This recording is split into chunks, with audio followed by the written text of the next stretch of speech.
అడవిలా ఆకలితోటి నకనకలాడిన ఒక నక్క చెట్టు తొర్రలు చిక్కిన స్టోరీ చదువుకున్నాం కదా నోళ్ళ చిన్నప్పుడు యాదుందా. అడవంతా దేవులాడినా తినేతందుకు ఏం దొరకదా నక్కకు.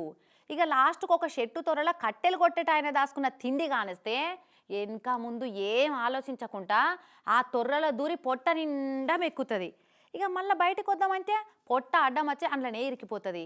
ఇంతకు నక్క చెట్టు తొర్ర కథ ఇప్పుడెందుకు చెప్తున్నా అంటే అచ్చం చెట్టు తొర్రలు చిక్కిన ఆ నక్క లెక్కనే చేపల కూర వండుకొని తిందామని ఆశపడి కాల్వా డ్రైనేజీలు ఇరికిన గీ అన్న ముచ్చట చూసి గా కథ యాదకొచ్చిందో వల్ల. అసలు ముచ్చట ఏందో పురాగా చూసిరా పోర్రి.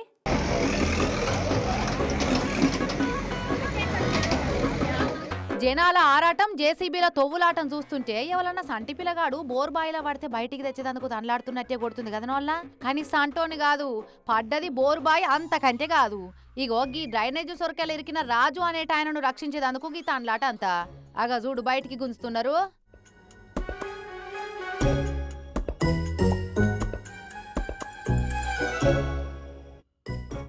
ఆగుర్రి, ఇరికింది ఈ మనిషి కాదు, లోపట ఇంకోడున్నాడు.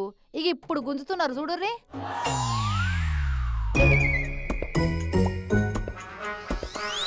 అమ్మర కొడుక బతికి బయటపడ్డాడు పో. ఖమ్మం జిల్లా మధుర మండలం మల్లారం క్రాస్ రోడ్ కాడ ఎందుకు ఇట్లా అయితారం కదా. చేపల పులుసు తినాలని బుద్ధి ఉట్టి గీ చిన్న కాలువలకు దిగిండట గీ రాజు అనేట ఆయనే. ఇక దబ్బున చేపలు దొరకబడితే పోయి వండక తినాలని ఆశపడ్డట్టున్నాడు. ఆకలితోటున్న నక్క చెట్టు తొర్ర సైజు చూడకుండా లోపలికి దూరినట్టు ఈ డ్రైనేజ్లో దూరిండట. ఇక లోపటున్న బురదల ఇరుక్కపోయి అటు పోకుండా ఇటు రాకుండా అయింది. కాపాడుర్రి అని కీకలు పెడితే ఊరోళ్ళు చూసి బయటికి గుంజబోతే రాలేదట.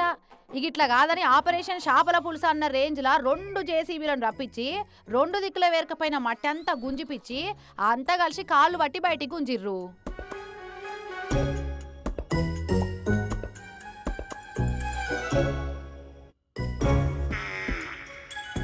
నీ ఆత్రం సల్లగుండా ఎంతసేపు చేపల పులుసు మింగాలన్న ఆత్రమే గాని ఆ సొరకెల నేను పడతానా లేదా, పడితే మళ్ళా బయటికి రావొత్తదా రారాదా అనే సోయి లేకుండా ఎట్లరా వారి పో, నీ ఆత్రం పాడైపోను, పానం మీద తెచ్చుకుంటేవి పోరడా అని ఊరోళ్ళంతా మనోడిని మంచిగానే సోట్లు పెట్టిరట.